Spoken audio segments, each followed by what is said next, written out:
başın ak, sen saçlar kalın. Sen güzeller erksi divane alın.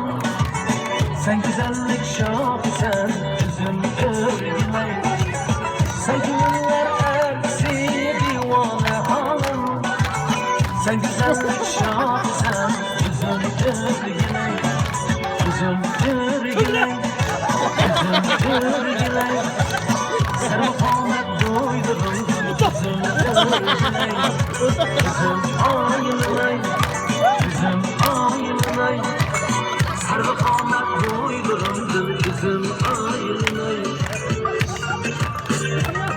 Hocam.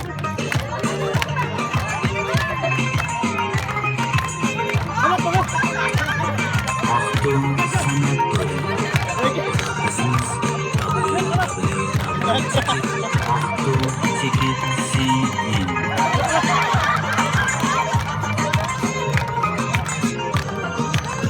Gülüm bir buldum bırakayım. Yağmurda arımdan inadım ben. Seni hatta gözlerimden kıskandım. Bir daha koy bu canıma üzüm örgüler. Seni hatta gözlerimden kıskandım. Bir daha koy bu canıma üzüm örgüler. Üzüm örgüler.